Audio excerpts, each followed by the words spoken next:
Hello and welcome to At the 55, your home for OUA football. Me and Tom are back on the mics mere minutes after wrapping up recording our Week 5 review podcast because we are here to stand and deliver on our mid-season check-in pod that we've been promising for a while. Of course, Tom, for the sake of folks listening to this, because it's going to be a day after we drop the review podcast, though it seems silly. How the heck you doing? I am doing well. I'd be lying if I didn't say that I'm a little all over the place right now, because as Zach and I were kind of talking pre-pod about how this podcast is going to go and the flow of it and everything, we kind of got to talking about where our heads were at. And I'm planning on just talking through it on the pod live as we're happening here, because I've still got some things to work out, because there's a lot of things up in the air for me. I don't know how you feel, Zach. No, I very much feel the same. And I think at a certain point we had to just kind of rip the Band-Aid off and say, you know what, before it gets any better, we got to just hit record and it'll be like therapy. We're going to work it out just like in real time. I think it'll still make for good content. We obviously split this into a separate episode, knowing that we're fairly long-winded on the pods to begin with, and that this could take a turn in that direction as well.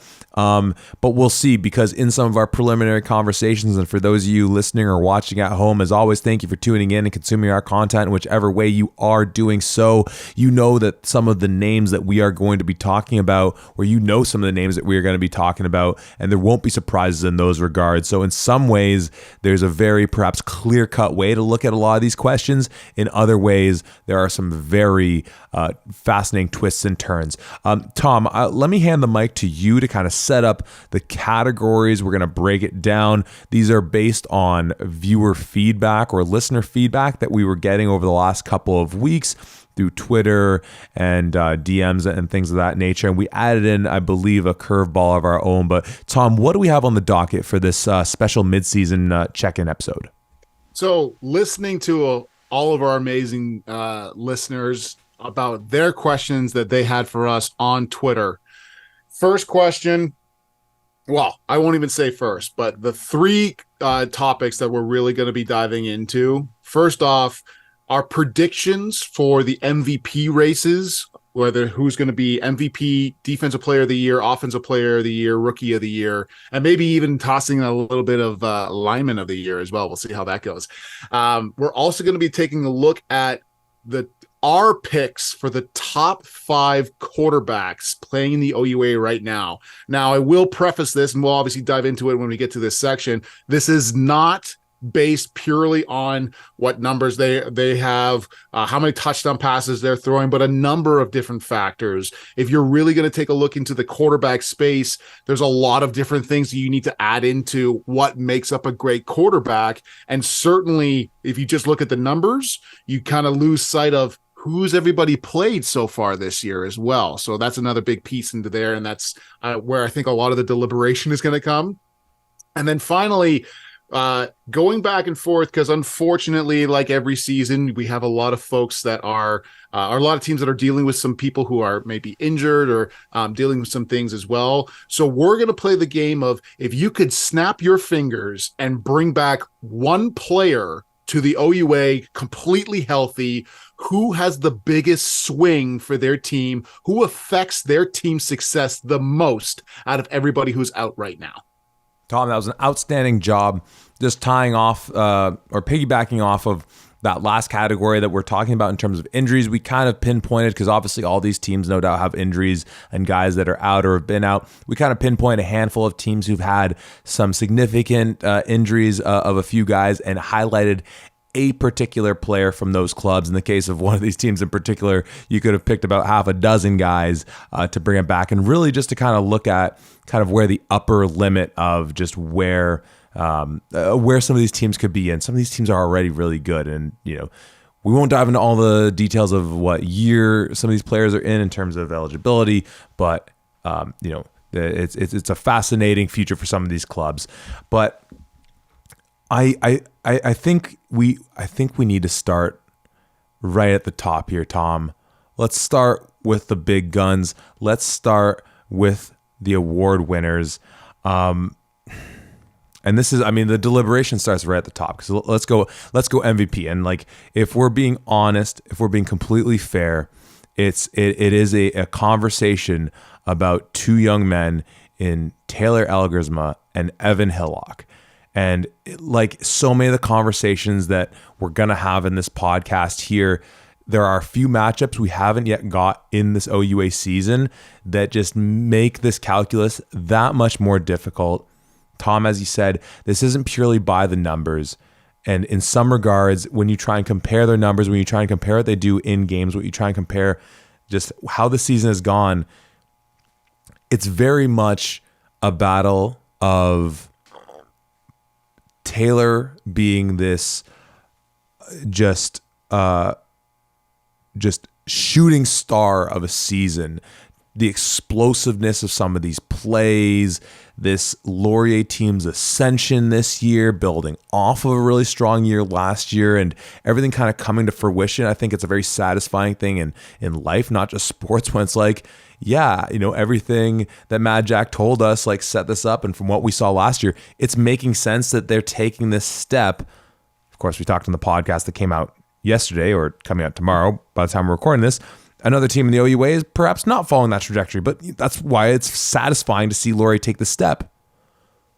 Then with Western, it's just Evan Hillock being the savvy veteran he is, showing consistency at such a efficient level that almost make it's almost like a Tim Duncan versus Kobe Bryant-esque type of battle, where Hillock, you're my Tim Duncan in here, where it's like we just expect consistency at such a high level that it just almost flies under the radar to kind of invoke an MVP battle from the mid-late 2000s in the NBA. Tom, we can probably also throw in a couple names of, like, you know, if something just catastrophic happened and somehow these two players weren't in the rest of this OUA season, who would it be then? But it really is the Hillock-Elgersma showdown.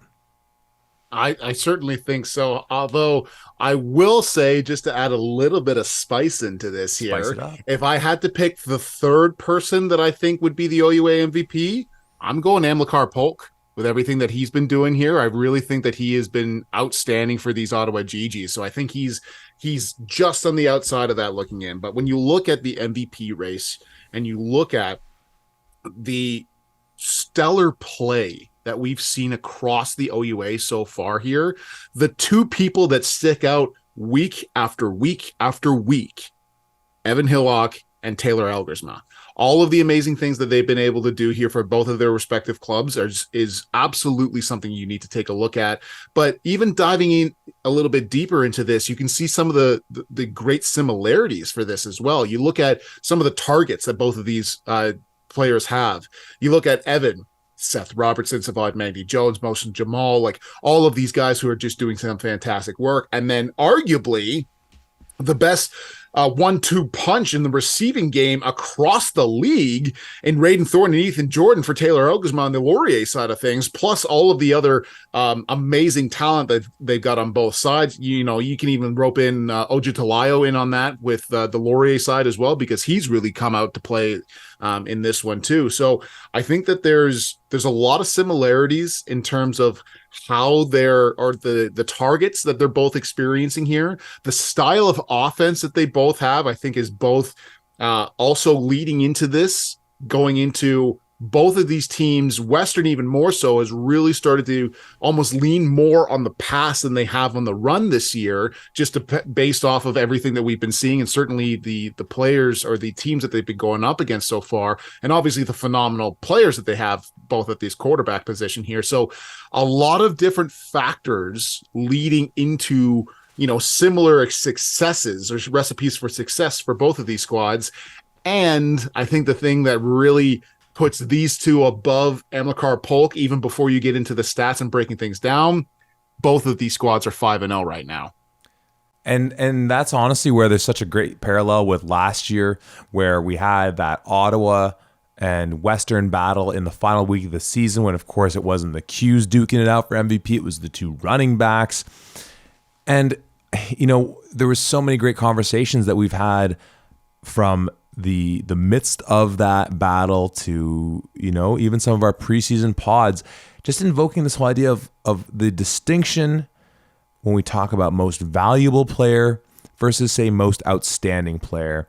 And I think we were in agreement. Jack was in agreement with us, and I think Nate was too, of that by, the definition that we all seem to be in agreement with this, that Keon may have been the most outstanding player, but the most valuable player was JP last year.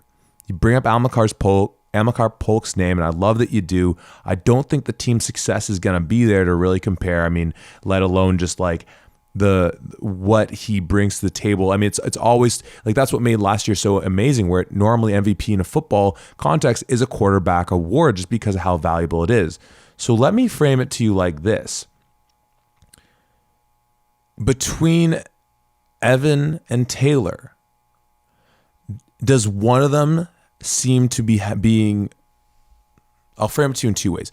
Does one of them seem to be having more of an outstanding year versus a more valuable year?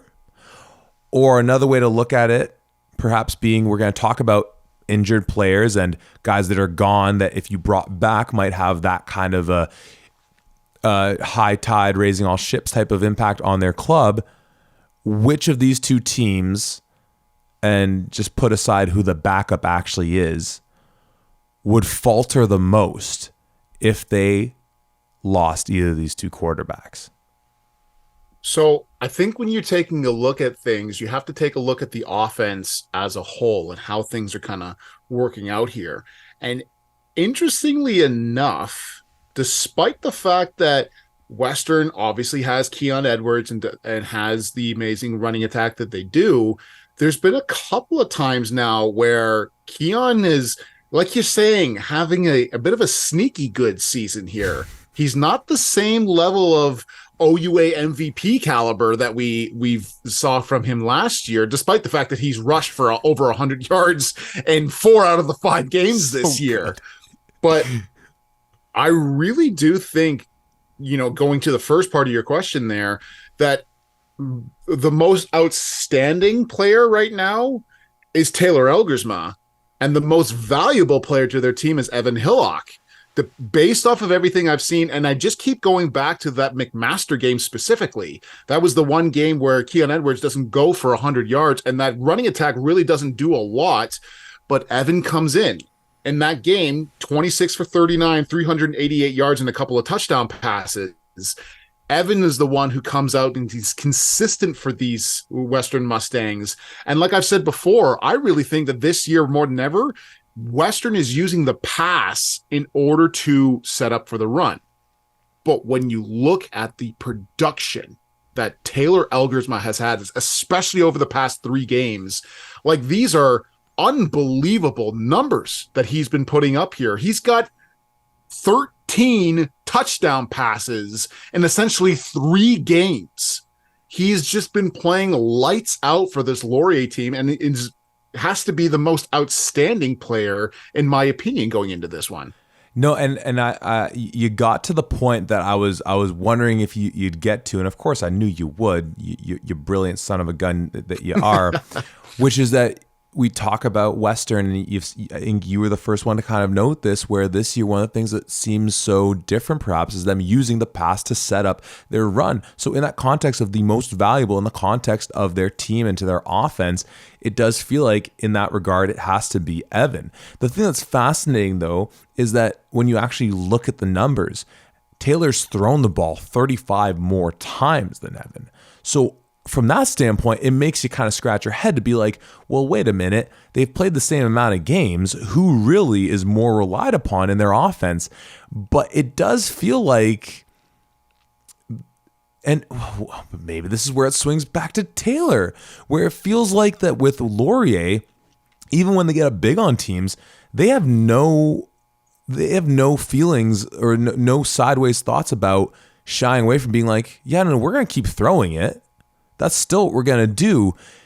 So in that regard, is Taylor then that much more meaningful to their offense, or has that become kind of a little bit of like, garbage time or prime time, we throw the ball either way, and Taylor's going to rack up his stats. Once again, much like with last year, and I am going to obviously, well, I shouldn't say obviously, I do think I will partly by a margin, not large, lean towards Evan for this one.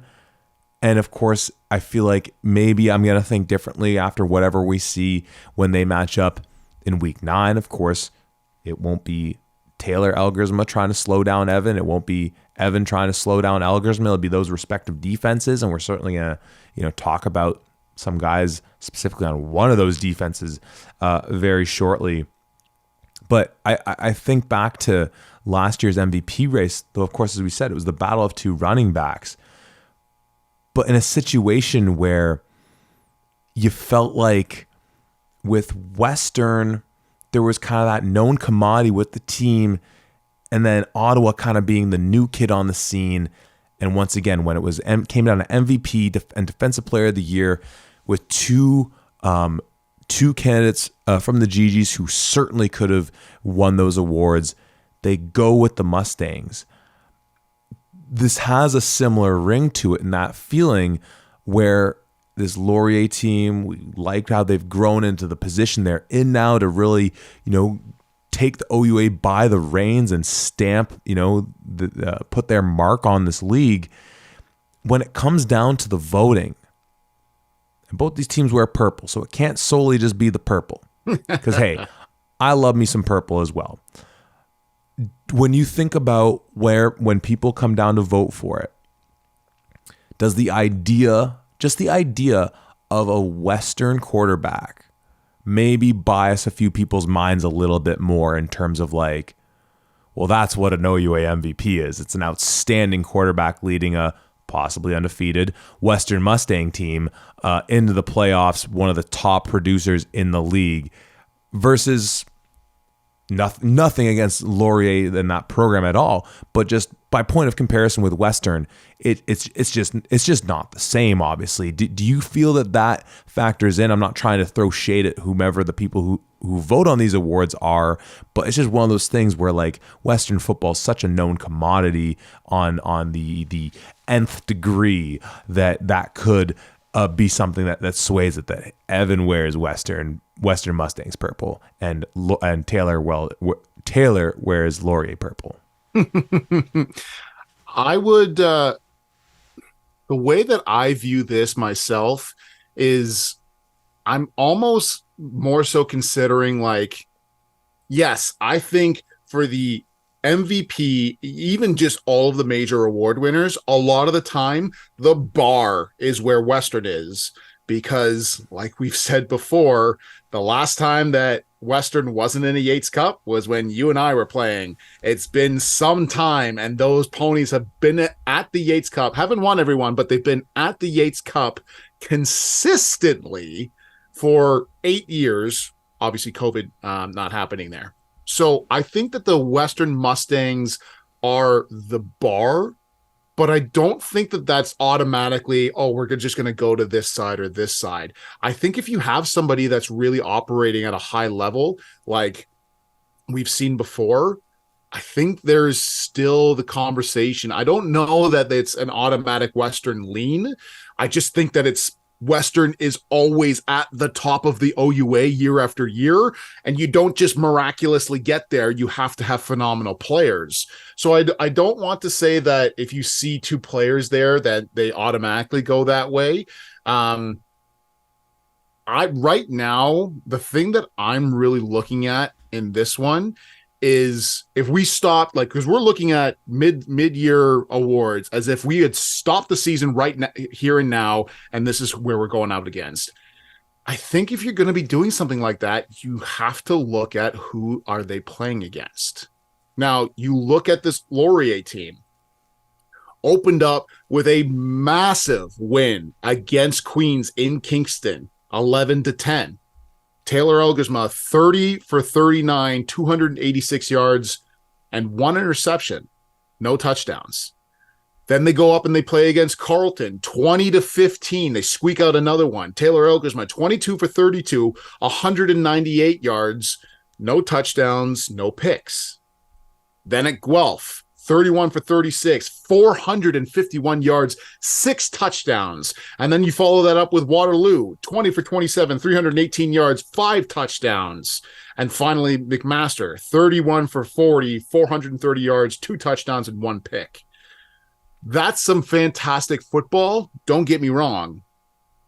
But the 2 games where Taylor really goes off and becomes this otherworldly being are Guelph and Waterloo. And while Guelph seemingly has righted the ship, at least with their past couple of games here against McMaster and against York, you and I both remember that Guelph team playing against Laurier was not the same team. That was a very bad game that they played against. And now, we talked about this before, not every Joe Blow can just come off the road here and throw 450 yards and 6 touchdown passes in the OUA. It is still tough, but that's certainly a factor. When you look on the other side of things, yes, absolutely. Western played against York in the first game. That's very similar vibes. But in one half of football, Evan goes 13 for 18, 298 yards, and 5 touchdowns. Then they play against a McMaster team that takes them right to the limit here.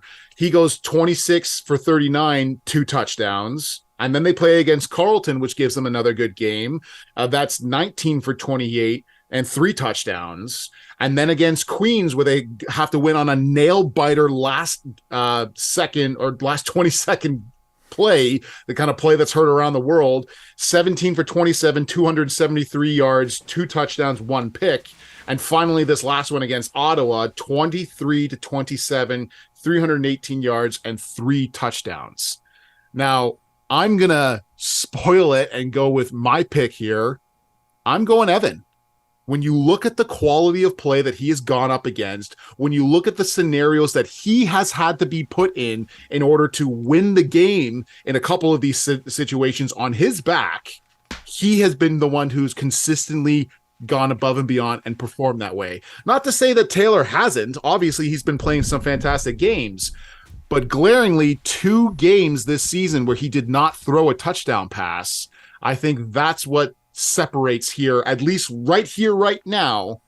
I think Evan Hillock is the OUA MVP. I think that was a great dissection of it. And I think, you take out York for both these teams, or, you kind of make that a wash. Western's had the harder schedule too. I think you look at these clubs and, as you said, at the end of the day, we'll look at Guelph's record at the end of the season and kind of where they're at there. You have to take that game at where they were in the moment. Carleton, obviously a very competitive ball game for both these teams. As you pointed out, the production was much more there for Evan than it was for Taylor. But yeah, so I think I feel like that was a good. We worked through that one very nicely because I think there's some of those outstanding plays for Taylor, and you brought up the Queens game where, once again, things that not necessarily should always factor into the mix of MVP, but when it comes down to when maybe some highlight tapes are kind of floating around and we get down to the end of the season and whatnot, as you called it, the play literally heard around the world. Shout out to Deshaun Stevens. Shout out to Persevere. Please, people, credit the folks that you take video from on the World Wide Web. That's undoubtedly the most outstanding play. It's crazy. We had... shout out to Avante McCoy. We thought you had the Avante McCoy still going down with the best touchdown catch of the year. The best touchdown undoubtedly is, of course, the game-winning one, the STM connection there for the Mustangs over the Golden Gales. So I think that was a beautiful, beautiful job by you on that one. Let's move quickly to the Rookie of the Year, because this one's a quickie. This one, we were told this name before we even saw him step onto an OUA football field. It is, of course, big number 52 for the Laurier Golden Hawks, and Ethan Gregorsic.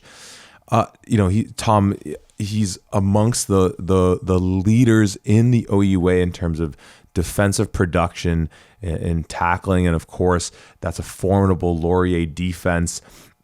They have such incredible talent on their defensive line. And as you and I know, being former offensive linemen, when you have good D linemen that can occupy offensive linemen, it then just makes the linebackers' jobs just that beautiful, where it's like, awesome. I don't have a 300-pound dude trying to put his paws all over me. I'm just going to fill my gap and make tackles, right? And that's once again where the totality of that defense comes in. But as we've talked about, oftentimes with DPOYs, it's going to be, much like with, MVPs, best offensive player on the best offense, right?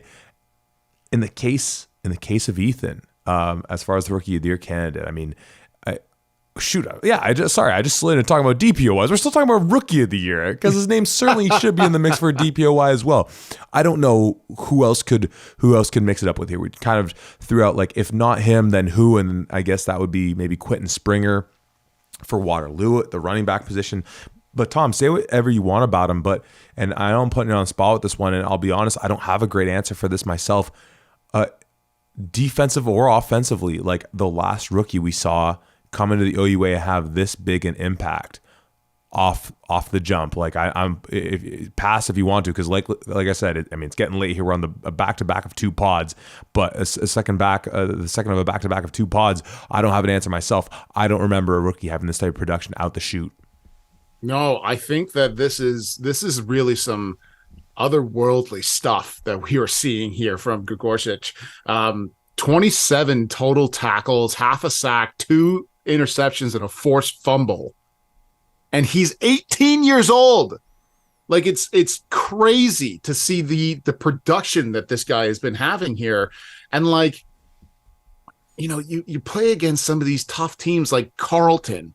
Even before that, first game of the season, playing against Queens, arguably at the time anyways, one of the best teams in the OUA, and he finishes with 4 tackles in that one. Pretty good way to wet your whistle and get used to some OUA football. And then he follows that up immediately against Carleton, has 8.5 total tackles, a forced fumble, and an interception of 55 yards.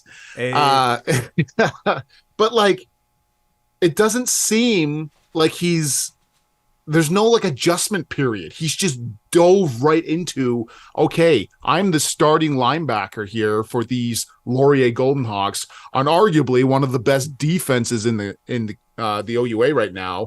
And I'm sorry, I don't think I set that up, but I think we also want to talk about top 3 defenses that in our way as well. But that's something that we can get into. Anyways, so much to talk about here. But yeah, Ethan, like, you really would have to go back like a number of years. I can't even think of somebody who's having this kind of impact on their team immediately like this. It's unbelievably clear he has to be the rookie of the year this year. Just kind of thinking about it, and I'm showing my fatigue embarrassingly because the names escape me, but a guy back from our generation, the impeccable running back out of Cambridge who went to Western. Are you talking about Tyler Varga? Thank you. Like that's kind of the only comp I can really think about. The 1-year wonder before he packed his bags and went to Yale, was it, to then get his medical degree as well and all that kind of stuff. God. Where, oh my goodness. Yeah. Ethan's having a hell of a year. And like, that's the thing that's, obviously with these MVPs, DPOY type awards, like, normally guys are going to be in their 3rd, 4th year. When we see a rookie of the year of this caliber, and of course, hey, we saw a great rookie of the year last year in Isaiah Smith, and obviously Joey Zorn being a rookie too, where, it's such a arguably that much more, well, not I won't say more of a special award, but special in its own right, just because then you get to project into the future of being like, wow, we get 3-4 more years of this guy doing his thing for this team. So it's a special thing to think about. But as I kind of stumbled out of the gates there in kind of talking about how, Ethan obviously being a defensive player with defensive awards, and specifically we're going to talk about the defensive player of the year now, the totality of that defense certainly sets up what the individual can do and vice versa. And we talked about how good that defensive line is. And obviously a guy like Luke Brubaker having a tremendous year. And we were kind of joking about earlier that he's kind of quickly falling in that territory of just like, you need to kind of go to a whole other level of excellence to now kind of catch our attention, because you've set the bar at such a high level of production that it's almost like, yeah, he's just bullying guys left, right, and center, but like, so what?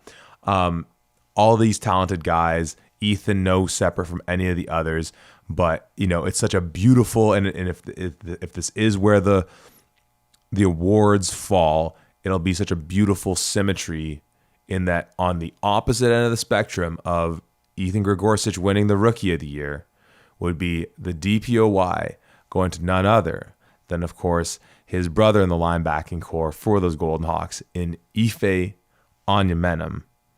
Tom, you got to see this guy live twice last year, calling games for the Golden Hawks. He's been all over the field for them this year. You can only imagine. We talk about what a surprise it is, despite what Jack said about what Ethan's been doing in many ways, you have to imagine getting to kind of play not just under a guy like Ife, literally next to him, and just all the wisdom you can glean from that. But this guy's having a heck of a year. There are incredible players that no doubt we'll mention in this conversation with some of the other awards we want to talk about who are having, and just in terms of the top defenses. But this guy is he's balling out this year. Oh my goodness. Yeah. And it's one of those, like we talk about it so consistently with even the guy like Evan Hillock, where he has these great numbers and you almost think, oh yeah, like that's just what he does. And you look at Ife, like almost kind of, I don't even want to say sneaking up, but like just a solid, consistent force on one of the league's best defenses. And I think that's another huge factor into this. Like he's got, as we speak at this moment, 29.5 total tackles, 1 sack, 2 picks, and a forced fumble. Like, when you have a defense like Laurier, and it's so hard to score, and not only score, but just move the ball in general, you have to look at who your key playmakers are. And he sticks out every time you talk about him, even if it's not based purely on stats. And yeah, when you look at the stats there, him and Ethan are pretty close to one another. And it's no surprise that how well Laurier is doing because of something like this. But when you watch these games and you see Onyemenem's ability to read offenses and to be where he needs to be, a lot of the times, if he's not making the tackle, he's the second guy right there in order to do it if the first one misses. He is constantly all over this field. At his middle linebacker position, he flies around and is able to make plays in the backfield, in the back end, cover guys when needed to, and obviously come up with a lot of big plays here. When you look at the intangibles, the intelligence that he obviously has for the game, his ability to command the defense, I think all of those wrap into why we think right now he's the defensive player of the year. And, just thinking about him in the middle there wearing number 5, we got in the Wayback Machine a little bit as well. You talk about just how he's such a threat middle linebacker in seemingly every aspect. My mind, of course, goes to a guy I played with in John Rush, who I'm sure you had to get a little intimate with on the gridiron, perhaps more than you wanted to. And I mean, of course, a guy like Nick Shorthill for you guys. We had to play your Marauders, but just seeing that number 5, just holding it down. All those things that you mentioned there, the team success, the defensive success, and another name, because obviously we're talking a lot of Laurier here right now. Even extending obviously back to the MVP candidate conversation. But another guy, though, that we were talking about where at the end of the day, it might be a function of team success, perhaps restricting him from ultimately winning it. But a guy who, if we talk about Luke Brubaker perhaps losing some of the conversation over the last couple of weeks, a guy that definitely there aren't too many conversations about outside the Ottawa region, that's Max Carbonneau. Because when you look at what he's doing there, and a similarity with him and Onyemenem for Laurier, both coming off of stints in training camps with CFL clubs. So, surprise, surprise there. They're pretty darn good at football, but he's averaging 8.5 tackles a game. Like, that is like impeccable. We obviously talked about how good, and it goes back to that same conversation with Laurier, where we've talked about how good that Ottawa defensive line's been playing, and that just allows that next level of defense at the linebacking core to play more loose and more freely and just fill their gaps and read. And, if Ottawa, and we're going to obviously talk a little bit about the impact of lost players due to injury, if Ottawa was, and I'm not counting them out on this season at all, but if they were really at that echelon that perhaps we thought they could be coming into the year, and not to say they still can't end up in the top ranks, or sort of second tier of the OUA teams, maybe that his name will come back into the fold. But it just feels like the way they're trajecting right now with this little skid that they're on, the Windsor game, the Western game, and all that might be held up against them. I mean, hey, it was a 50 burger you give up against Western. It's, what was it, 42 you give up against Windsor the weekend before. So those are going to be tough pills to swallow, but certainly a name that I think we'd be remiss to not bring up in this conversation. Most definitely. Matt Charbonneau has really been a force for these Ottawa GGs here. And you and I both very much think highly of that Ottawa defense as it stands.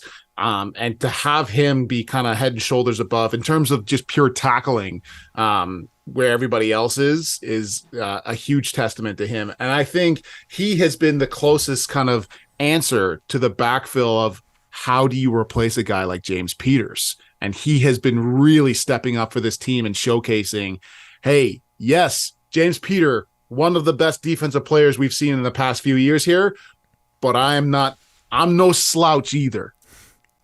No, most certainly he is not. Tom, what was the last major award, or what was the last one we wanted to do? Was it lineman?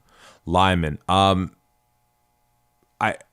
think we're in lockstep on this one, right? I mean, we probably should have brought his name up. I mean, I guess in this instance, coming right off of talking about DPO wise, we can kind of combine a little bit with that conversation. But certainly if we're just talking the performance of linemen, Kaladi Omusin for the Windsor Lancers is having such a tremendous year, and is perhaps single-handedly the reason we've talked less about Luke Brubaker.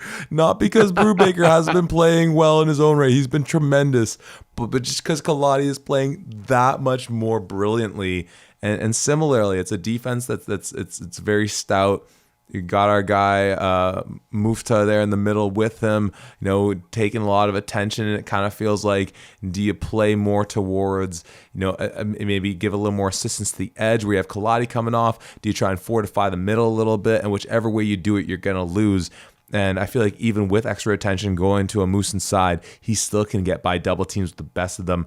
We're 5 games into this. He's at 8.5 sacks on the year. And some of them are just so easy. And I don't say that in terms of you missed him. The teams aren't forgetting about him. He's there. He's attracting the attention, and he's just getting to the quarterback. Another one of their Americans, I believe, as well in the mix for the team. Part of that whole special sauce for these Windsor Lancers. But yeah, what have you liked about Kaladi? Yeah, he has just been such a force for this Windsor defense. And that defense, another one that is top tier in the OUA right now, or at least one of them. He's playing lights out. And especially as a defensive lineman, I think it's just so impressive to have this kind of production here. 11.5 total tackles. The big one, 8.5 sacks and a forced fumble on the year so far. He has been an absolute force for these Windsor Lancers. When you look about it and when you think about it, the amount of different options that you have in terms of blocking that you can potentially try and take this guy out of the game. You can do slide protections. You can have running backs chip off. You can just stick a tight end in there and just say, you know what? Yes, maybe we'll lose out on an additional target down the field, but this guy's not going to sack us, and just kind of commit to something like that.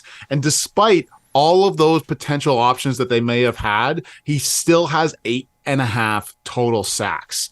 Now he's got 3 more games to do it. I believe, the last that I checked, the record is still held by one Mr. Mike Kashak, defensive end for McMaster here as you hang your head. But 12.5 total sacks, I believe, is the record for the OUA. The way that he's tracking right now, I think that's very, very doable. However, he's got some of the best offensive line play, at least at the left tackle spots, in both Western and Laurier up and coming, but finishes off against York. So if he goes off there, maybe he can make up for some lost ground. No, stranger things, certainly. I mean, it's been a pleasure getting to watch him this year. Obviously, we talked about what Brubaker has done as well for Laurier there in the mix. Just a few other guys to throw in, just as far as guys that are worth acknowledging. And of course, guys we've been talking about all season long in Van Wishart for Queens. And of course, our guy, Tyson Hergott for the Waterloo Warriors. Obviously, when we talk about team production, that's really going to exclude Tyson from the conversation at the end of the day. And because you could then say, well, Zach, what about for Queens? And it's like, well, at the very least, though, team production, yes, but that defensive production is still pretty supreme in that regard. But yeah, if we're just talking about the defensive lineman that we've been seeing this year, Kaladi is absolutely amongst the top. And obviously, as we've said, for our money, he is at the top. And you better believe that next week, as you were texting me all about this, Amusin versus Anderson in that Windsor Western game is can't miss TV. Can't miss OUA.TV.ca TV. Can't miss stream. Can't miss stream. Let's move now. So we wanted to rank our top 5 QBs, right? And obviously we talked about Hillock and we've talked about Elgersma as our top 2 guys in terms of quarterbacks and frankly MVP. And so that's where, for this conversation, it really gets interesting when we talk about 3 through 5. And let me throw out these names to you, because obviously, once again, we're in a different spot than I think we were at the beginning of the season, let alone even just 2 weeks ago. But I think, once again, kind of weighing into the conversation, or sorry, let me start with this. Tom, obviously we think about MVP as often a quarterback award. When we think about top quarterbacks, is that at all different from the conversation of like MVP in a sense? Like, I know that sounds weird, but it's like, can you be just like a supremely outstanding quarterback? And are we just looking at it like that? I should say, like, if say like look at, say, some of the years where, I don't know, where I'm trying to think of like Clay Sakara, right? Like those years, he's putting up gaudy stats. He's getting all Canadian recognition.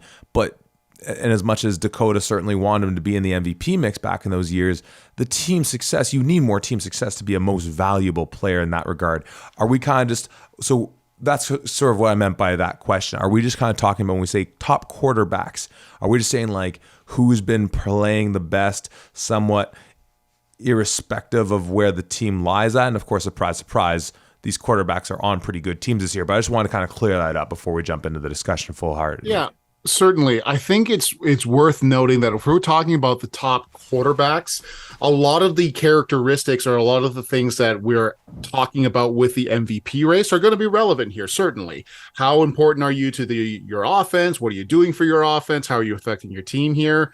I will say that I've seen some really fantastic quarterback play, i.e. Clay Sakara, Trey Ford, where the teams that they're on, despite all of the amazing things that they're doing, really suffered in that regard. However, I would still put them at 1 and 2 in terms of the overall quarterback play. So I think in this particular setting, the where your team is or how your team is doing as a whole is not quite as important as it is in terms of what do you mean to that team? Because, you know, you can have a really unbelievable quarterback and still have, you know, a so-so team. But on the flip side of things, you can have a quarterback who is really valuable, but as like a game manager who just doesn't make stupid mistakes, not going to go over the top and do all of these unbelievable whatever, but is going to be consistent for you day in, day out. It's going to get the ball to your playmakers and allow them to kind of do their thing. I would also argue that that makes up a phenomenal quarterback. So it's a slightly different conversation than the MVP category in terms of the individual play and what you mean to those teams rather than the MVP category. You know, I'm glad we kind of dissected that a little bit because, you know, so maybe, yeah, Clay's maybe not the great comp. And obviously, yeah, Trey was on a lot of 4-4 teams. I mean, he was a 500 career record for himself. You know, maybe someone like Taron DeYoung is a better example where like really good numbers and like those teams, well, you know, 5-3 last year or whatever you want to say about it. But because that's where I want to start. Because so we got 3 through 5. And for my money, Tristan Lefebvre is in one of those spots right now. And when we talk about not only the individual play, but that added component of what he means to that team, they're not doing anything. And obviously, like we said, they're sitting at 2-2 right now. And those 2 losses are competitive ones against Laurier and against Western. But they're not doing anything this year without him, the way that they're moving the ball on offense. It's not like, for example, let's compare him with, say, someone like, I mean, we should talk about these guys individually, but then you compare him to someone like Tristan Aboud, who I think there's a good argument to be in this 3-4-5 mix somewhere there, but certainly has a much more formidable run game that if they don't really want to just say, or for whatever reason, they can have a game plan surrounding, we're going to win it on the ground like that. What do we make of, say, those 2 quarterbacks by point of comparison? Or, I mean, shoot, Danny Skelton we throw in this conversation too, because he also has an incredible running game. I don't know. Like, this is kind of where, and that's why I want to have that conversation, because part of me feels like Lefebvre might be in that 3 right now. So, do you want to just start off with who we think there's 3, 4, 5, and then explain why? Do you want to go line by line here? Well, I guess that's the thing. Like, because, and I did share this with you before we started. Like, I think those final 3 are Lefebvre, not in any particular order, but just the names are Lefebvre, Skelton, and Aboud. And obviously, in saying that, we're taking out Vriek and we're taking out Hall. And I don't think that's a hot take from what we've seen so far this year. And obviously, with Vriek having this injury, it is what it is. Obviously, with Hall, you can make the case of like, well, you know, even with them sitting at 1-4, like, I mean, if they couldn't lean on their passing game, you know, what would that would spell disaster for them. But even obviously with that, it hasn't led to too much team success. And he's had, you know, the one spectacular half against York, really. So are we comfortable on those names before we start to perhaps campaign and kind of extend our arguments for sort of where they might line up? Does that feel like that's the right 5 at the end of the day with that 3 of Aboud, Lefebvre, and Skelton rounding out the list behind Elgersma and Hillock? I keep going back to Nolan Caban. I know where you're going with this. Yes, he's my guy. Yes. The thing that I'm kind of debating right now is between Aboud and between Hall. And I know I'm wearing the McMaster stuff. I'm the alumni, blah, blah, blah. But when you look at the idea of the consistency side of things and what this person means to their team, I think you can make the case that on the Guelph side of things, Donovan Malloy, Visan Janusis, even Kane Stevenson, and all of those players have really stepped up their game and helped with Aboud here. And not to, kind of take it away from Marshall McRae as well, who has been their Wildcat style doesn't necessarily throw the ball that much, is another aspect of that game here. I think right now, Keegan Hall is, and I'm just talking this out so that we can get to the same page. He's certainly more, I think he's more integral to that offense, and that he's pretty much the only real bright spot for that offense here. But the thing that, as I'm talking about it and going through it, you can see Keegan Hall, 1,280 yards, 5 touchdowns so far. And you look at Tristan Aboud, 1,047 yards and 9 touchdowns. Now, a big chunk of that obviously coming at York with the 6 that he had. They both played York, though. Mac also played York, and Keegan only had 2 touchdowns. But the big thing that I think puts it over the edge in terms of Aboud over Keegan is the interceptions. Yeah. Keegan has 5 interceptions compared to Aboud's 1. And that's the big reason that I myself am going with you in lockstep, regardless of where they are: Skelton, Lefebvre, and Aboud. And just putting that all together with the commentary, just in case folks missed it, that's Keegan Hall at 5 touchdowns, 5 interceptions. Aboud 9 touchdowns to 1 interception. And you could add on the piece that like Hall's thrown it like nearly 80 times more than Aboud. But do I hold that against Tristan? No, that would be totally unfair. He's done exactly what he's been asked to and exceeded expectations. And, you know, you made the comment about whether, you know, Mac fans are happy about perhaps how Hall was ingratiated into the offense when perhaps they had opportunities to bring him in when he was a true freshman and things like that. Aboud is a first-year player. Mm-hmm. And whether that should be us factoring it in, well, too bad. I'm doing that right now. It's been a spectacular year for him, and it's been really exciting.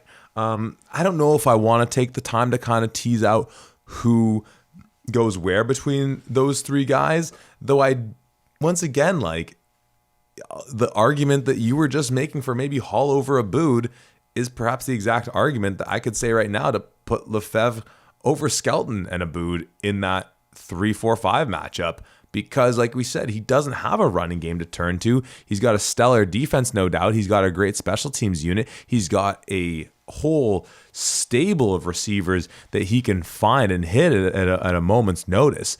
But that's once again where, like, you know, Carleton's sitting at 2-2, Guelph's at 3-2, Windsor's at 5-0.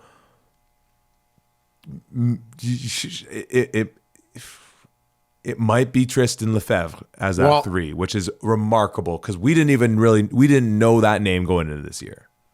I can tell you right now, going through this quarterback list, starting out with 1 and 2 as well. Number 1 for me, Evan Hillock. Number 2, Taylor Elgersma. Number 3, Tristan Lefebvre. As I look at it, number 4, Tristan Aboud. And number 5, Ooh. Danny Skelton. Wow.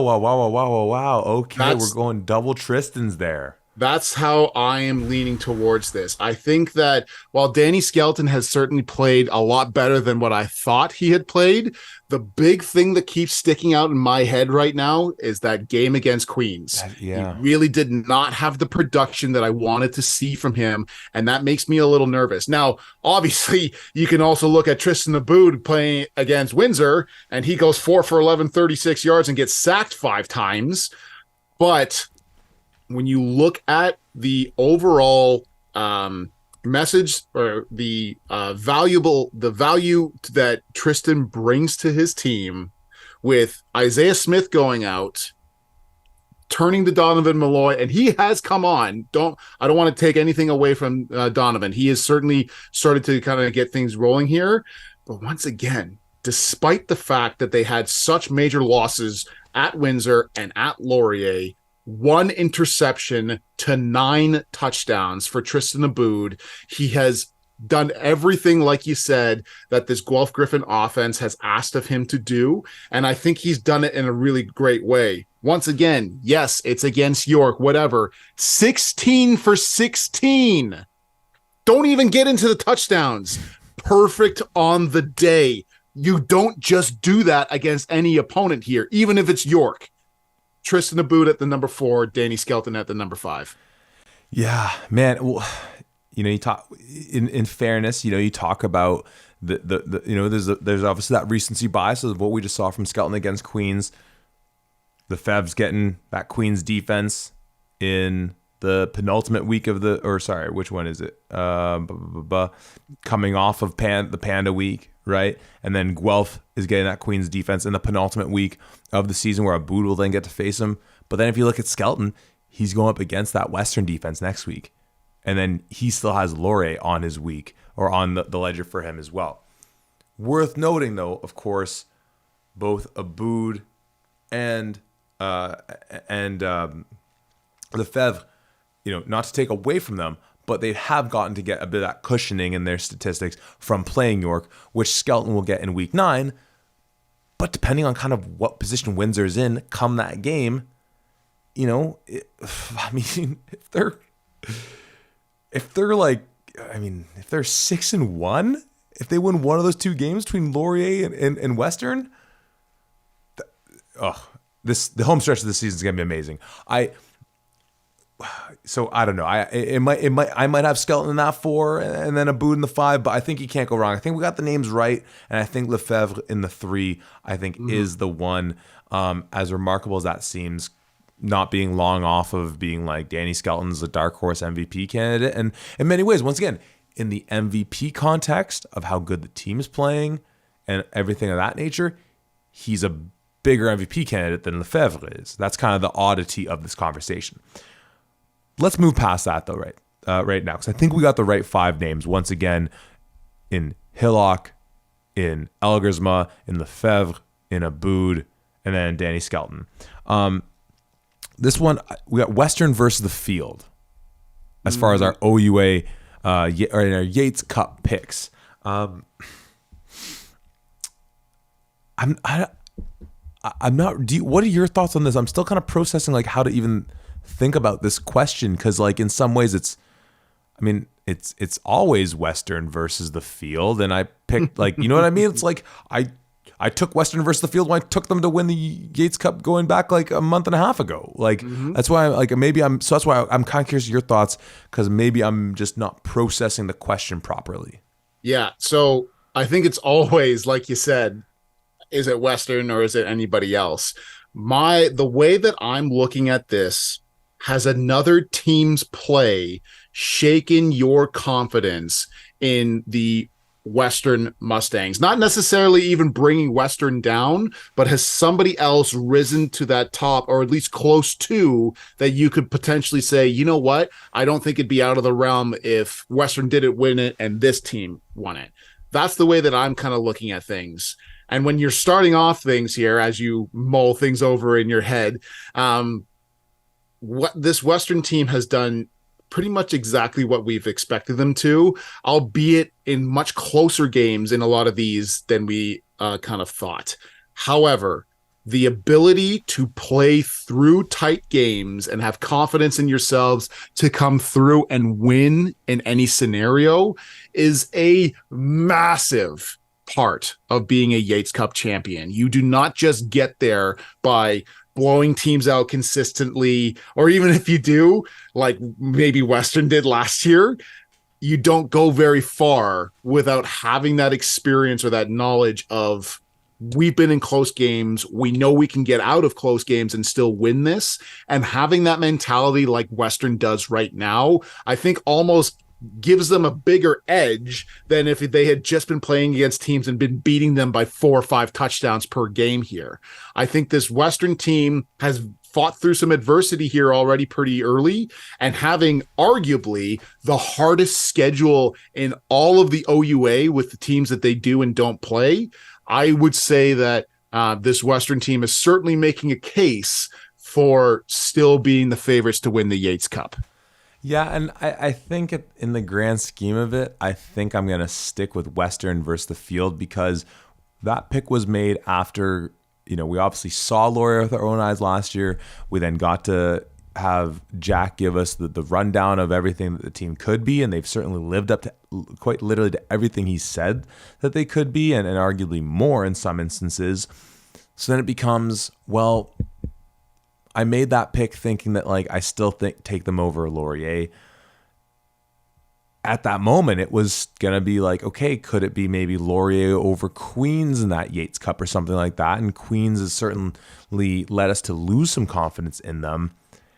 At this point right here and now, it then becomes, okay, that Yates Cup run, does it mean them taking out Windsor, like a Windsor team and a Laurier team? Well, we're quite literally about to see that in this home stretch, and playoffs are obviously a different beast. But then if we're adding in the component of playoffs, I trust Western way more than I trust either of those teams when it comes to like, yeah, nut crunch time, money's on the table, all in, baby. Like, so it's still Western, but we obviously talked about that gap coming closer. If perhaps more a product of the floor raising of that sort of second tier of teams in the mix. But on the whole, I still like the Mustangs to get the job done this year. But it wouldn't be a major surprise though. I don't know if maybe that's a cop out to say it like that, but it's still Western. No, I think being in the game and having experience playing in championship games goes a very long way. The extra pressure that's on you, knowing that you're one of two teams that's playing in the OUA right now and you're playing for a championship, that kind of a scenario can certainly put a lot of pressure on players. I think when you're Western, and I think especially when you're the players that you are, even if you haven't won anything and you look at your head coach and he's got between being a player and a coach, 22 Yates Cup wins under his belt, you have that confidence that my coach has been here before. He's been here quite a few times, knows what to do in tough situations. And you have that confidence even before you start looking at other guys who are also in that room who have been and won the Vanier Cup. So I think this is the experience that they've had right now, coupled with the knowledge that they've done it before, they can do it again, and they've got the coach that can lead them to the promised land once again. I think that's what puts Western above the other teams in the OUA right now. I feel like if Greg Marshall gets to 25 Yates Cups, he should be forced to retire. Tom, who's your favorite defense to watch this year? When you look at these teams here, and there's been a lot of really amazing defenses that have been out there that I have really just loved watching purely based off of the play that we've been seeing. I think the number one defense you have to acknowledge and you have to look at is Windsor. Nice. Yes. Say more, King. Like when you look at the production that you see from these guys year after year after year, and then to go into what's happening right now and the jump that you've seen from all aspects of the game on this Windsor defense, I think that's absolutely something you need to take into account. But who's leading in points per game? That would be Windsor. Who's got yards per game? Oh yeah, that's also Windsor. What about passing yards? Yep, that's Windsor again. And rushing yards? No, not them. But sacks as well. These guys know how to keep points off the board. They know how to get to the quarterback. And you brought it up before, but as it stands right now, Windsor 24 sacks. The next closest to them, Laurier at 17. They know how to get after the quarterback. They know how to play good defense. What's crazy is that you look at those two teams, and then after those, we have two teams that have 9 sacks combined, which is just bananas. Windsor's defense reminds me of so much, and I think that if it weren't Windsor, it's Laurier for me, but it is Windsor. And going back to sort of the last generation, kind of the Shamari Hutchison era of Laurier defenses, though the team didn't always have the success that we would have expected to, that would have been my answer if at any point, whether it was with Eddie Meredith, Dakota Vine, Nate Hobbs, you and Nate Hobbs, and now with you, that was 5 years in Cal and 5 years at the 55 and running. Where it would have probably, it might have been Laurier all those years, and one of the reasons why was they turn teams over.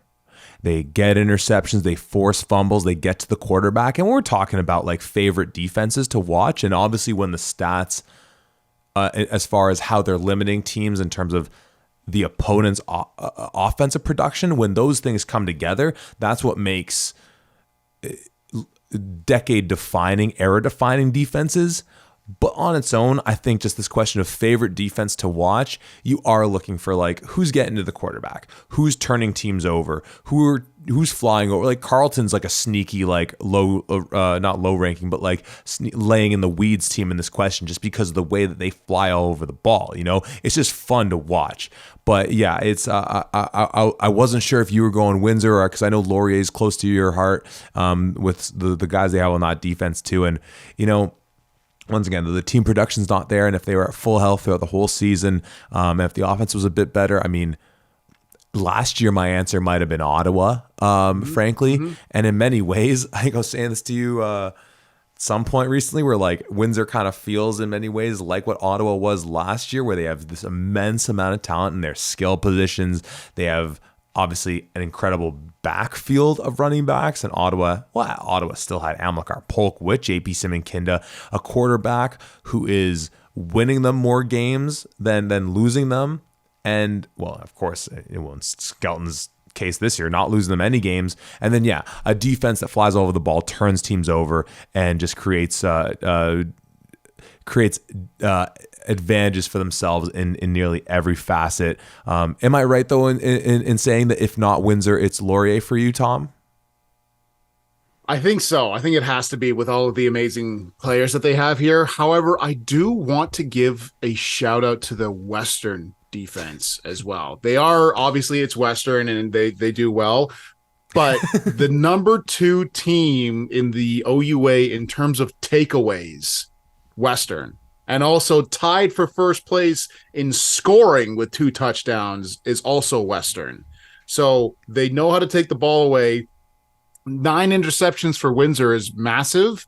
Western has 8. They're right behind them with that. So they know how to be ball hawks. They know how to take away the ball, and they know how to capitalize on it as well. So I do want to give a special shout out to that Western defense that's always stout. No doubt. And as we kind of joked about, they're falling victim to their own, whatever we want to call it, but just where like Western's always so consistent and so good that like it really takes that extra shot of espresso in your coffee or whatever you want to call it to be like, oh, all right, I'm awake now. I see you, Western. Tom, let's wrap it up with our injury impact kind of question we have here. As we were saying, this was teams that we highlighted, and not all 11, but we highlighted a select number of teams who in some cases had multiple injuries so far this year, but all had at least one who play perhaps a major impact in just where the ceiling is for these teams' potential. Tom, I believe you have the list in front of you. Go ahead and read those out, and we're essentially going to say which of those has the biggest impact if at the snap of your fingers, said individual could return to the field of action at full strength, we'll say. Most definitely. The list of names and teams are as follows. So as it starts off with, in this past game here, Alex Vreeken for the Queens Gales, obviously a huge missing factor in this Windsor game, and quite potentially could have helped to win this game based off of the play that we saw, at least in the first half. Then we go to the nation's capital, Ottawa, with Ben Miracle. I think a lot of the conversation that you and I had at the beginning of the year with how high we ranked Ottawa came at the back of Ben Miracle. And to see him go down as early as he did, and then to see the subsequent struggles that Ottawa has faced, I don't think that the two are connected, at the very least. Going to the Royal City in Guelph, there is a list of names that we could name for this one, but I think you and I both agreed the most impactful on that list is Anthony Mortuzzo. After his first couple of games that he was able to play, you and I were talking about if he continues this, he's definitely going to be my pick for Defensive Player of the Year. And obviously he goes out with an injury, and that's a huge loss to this Guelph defense. Next, only happened for this past game as well, but Joey Zorn for these Windsor Lancers. The running attack is obviously not where Windsor wanted it to be against this Queens defense, which is admittedly very, very good, like we've kind of mentioned here. But Joey Zorn adds another layer to this potent offense and really is able to take Windsor to the next level when he's playing and he's really on. With McMaster, all of the struggles that they've certainly have, we have not seen James Priestner. And we know how difficult it has been for these Marauders in terms of finding their guys in the secondary. We saw it in Laurier last week with all of the drops from various different receivers here. And throughout the year, having another sure hand like James Priestner to complement Jackson Cooling for Keegan Hall, the Nelson Lord connection on that McMaster team, I think would do a lot for these Marauders who are struggling offensively, to say the least. Then Finally, we go back to the nation's capital and a name that you and I have mentioned quite a bit, but we have not seen on the field yet, in one Danny Ferdinand, brother to the Kasim, who has obviously the two of them showcased the unbelievable production that they're both able to have in other years other than this one, and how valuable he would be to a Carleton offense that seems to have started to find its stride, but could really just blow the top open if they had a guy like Danny. Those are the picks. It's a beautiful list of names, if only just to hear those in your dulcet tones read off those incredible athletes.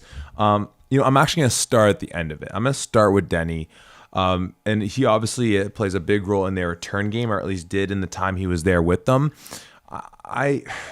Their defense has been really solid this year, with guys like Ottman Braun returning and Kasim, Denny's brother, as you mentioned, returning as well.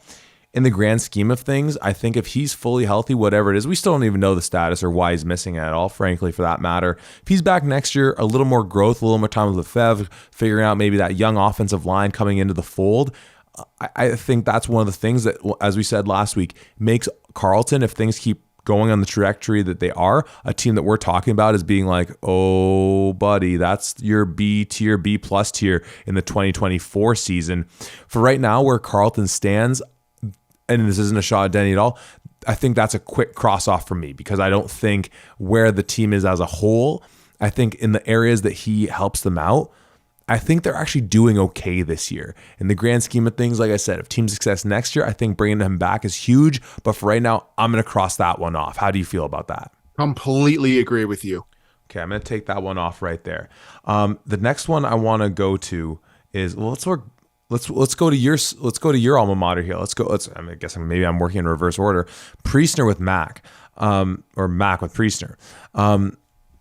And I'm trying to remember, like, obviously he had some really good games for them last year. Definitely a bit of an explosive player for them in the fold, a great counterbalance to what Jackson Cooling can do. And we know some of the other names they have there to make that offense so tough to hone in on. Of course, though, when we saw him last year, it was with Andreas Dewitt getting him the ball. And as we've said, Keegan Hall, despite an opening half against York that was really impressive, hasn't been terribly impressive on the whole. I'm going to pass this one to you on your thoughts of, because there's certainly a lot of other holes on that MAC team. Does the addition of James Priestner really elevate this team all that much above their 1-4 status right now? It's interesting because I've been debating this myself and just talking about this. I really do think that this MAC team is better with James Priestner.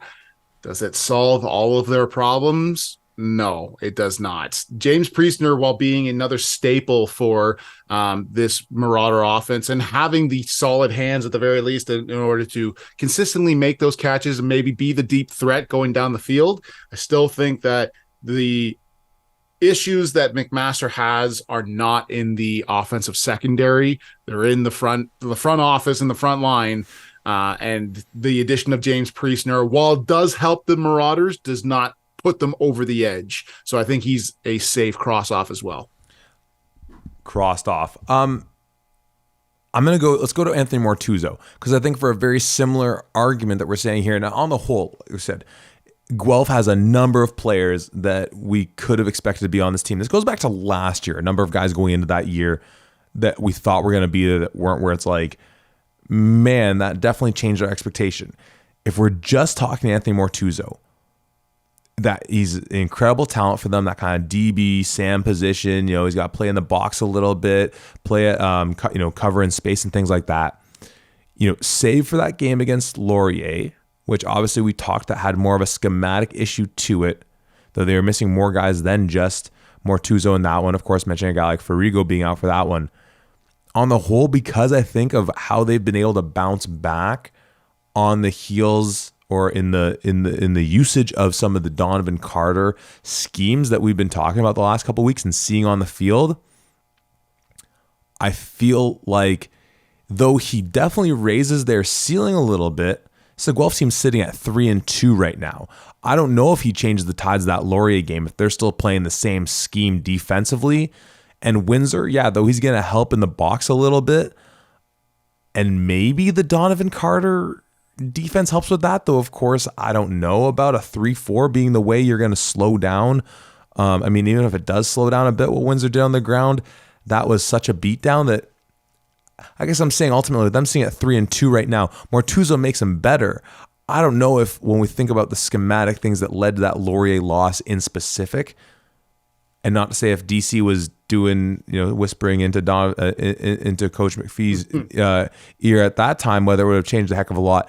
I don't know if he ultimately changes where they're sitting at right now. Certainly makes them a better team, but I don't know if he's the guy on this one.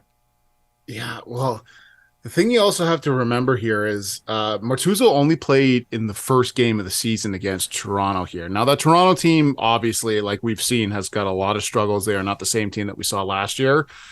But he finishes with 7 total tackles, 2 sacks, and a pick 6. That's a hell of a stat line to have in the first game of the season here. And I do think that he brings a whole hell of a mindset to that defense and a confidence. But I do, once again, you and I are on the same page in almost every aspect, it seems, when we get talking here. I don't think that the reason why they lost Windsor or Laurier was because of the loss of Anthony Martuzzo rather than certain schematics as they were going into that, like you said here. So, yes, I think Martuzzo is another name that we can cross off the list. Crossed off. Now, these last 3, I think, are where it gets really interesting. Now, of course, when we have 2 quarterbacks on the list, we know the value they bring in, obviously, Vrieken for Queens and with Miracle with Ottawa. For Windsor, it's Joey Zorn. We're both huge fans of Joey Zorn. Perhaps no one on this planet more so than yourself, Tom. When you think about the impact of the quarterback position, when you think about how impressive the offensive line is for Windsor and what Wavy Mambo and Christopher John have done as well, it feels sacrilegious to even suggest that he might be the cross-off if we're trying to come down to who our last player standing is, and that it's likely either Vrieken or Miracle. And then you, of course, add in what Skelton's done with his receivers and stuff like that. You're shaking your head at me. I don't know where. Okay. Oh speak no, your piece. I'm not even shaking my head. It's just this is a tough one here because I do think that when you start to take a look at all of the success that Joey Zorn has had and the direct comparison to how well, now obviously this Windsor team is 5-0, but when Joey Zorn specifically does well, they do really well. So I think that the offense struggling last game against Queens and Joey Zorn being out is not a coincidence by any means here. Right now he's got 331 yards on the ground. He's averaging 82.8 per game, and he's got 1 touchdown on the season here. Not necessarily numbers that jump off the page for you here, but certainly he affects this offense. Now, when you look over at the other side of things with Alex Vrieken, you can see everything that we kind of saw with this Queens team, at least last week against Windsor. Now, I think that Windsor defense is unbelievable, and I don't know even if Alex Vrieken plays, I don't think that Queens wins this one. I still think Windsor is the one that comes away with it, but certainly we see some more from that Queens offense, and I think is a little bit tighter. So with that, despite the sacrilege, despite going against my heart, it's already done. I think Zorn has to be off the list.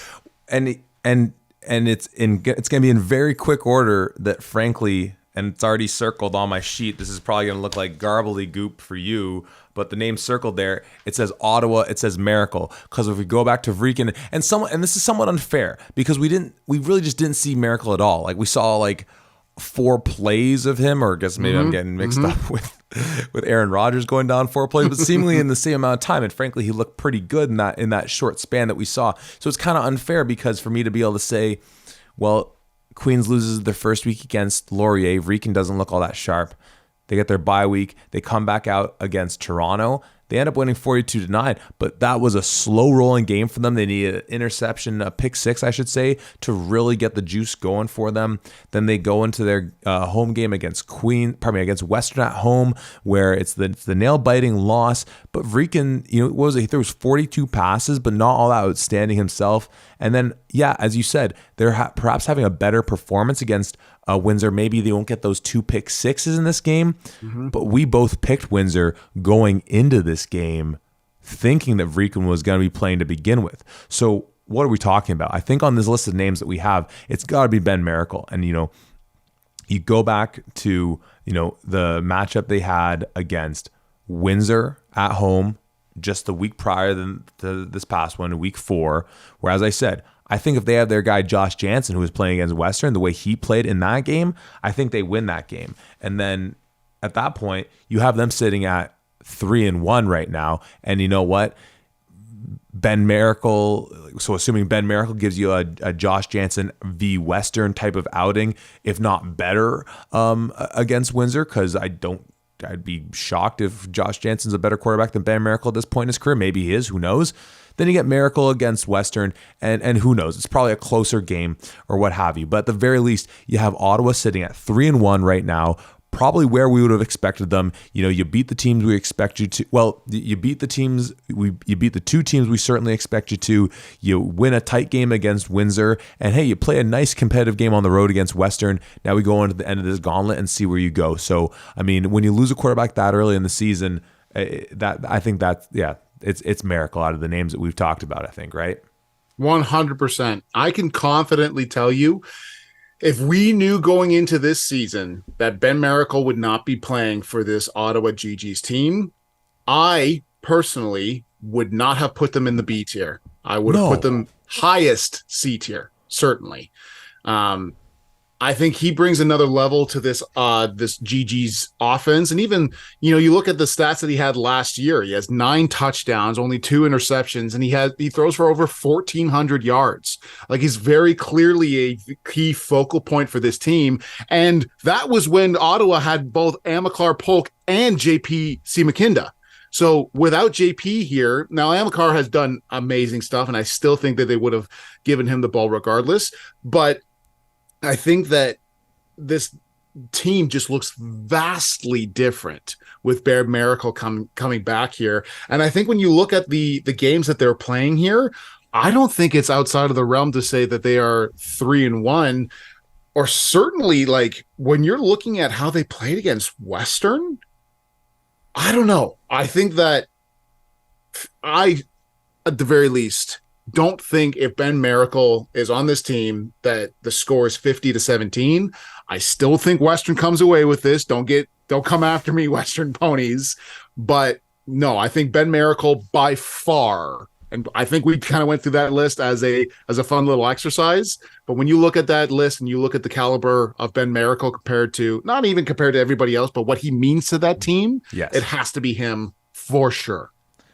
And I think that's the right way to look at it, because in the grand scheme of things, you probably, if you're doing an OUA football draft, I mean, obviously quarterbacks are pretty darn important, but there's a couple guys on that list you're probably picking above Ben Miracle, but how he works in that system, how he works with some of his guys in the mix and all things like that. And, frankly, going through this exercise makes me kind of go back to our MVP conversation. And not that Amilcar is going to jump any of those quarterbacks, but really solidifies just why he is so deserving of being that kind of honorary mention once we get past the 2 most outstanding quarterbacks that we've had this year in Hillock and Elgersma.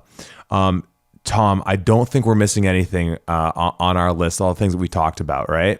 No, I think we covered off everything here. And like you said, It is officially Tuesday morning that we pounded everything out here. It's officially tomorrow, which of course by the time this releases will be yesterday. And I have a pod to release and a video to put together for today being Tuesday. Whatever that means. Of course, as always, whenever you listen to it, whenever you watch it, thank you for watching. Thank you for listening. Thank you for supporting. Keep throwing your questions in our direction. Keep tuning into OUA football. Thank you so much. Thank you so much for all the questions here. The fact that people are interacting with us is such an amazing thing. Just thank you. Let's keep this thing rolling as the season ticks away. Tom, I cannot believe that it'll be a Week 6 preview pod by the time you and I step back behind the mics, which will be a day from now, for a podcast that will be released 2 days from now in our string of 3 podcasts in a row. We've clearly hit the Twilight Zone era timeline of our podcasting journey here. This is podcasting vastly after dark. So we'll be talking to you sometime soon, probably in the future, but we'll be here with you at the 55.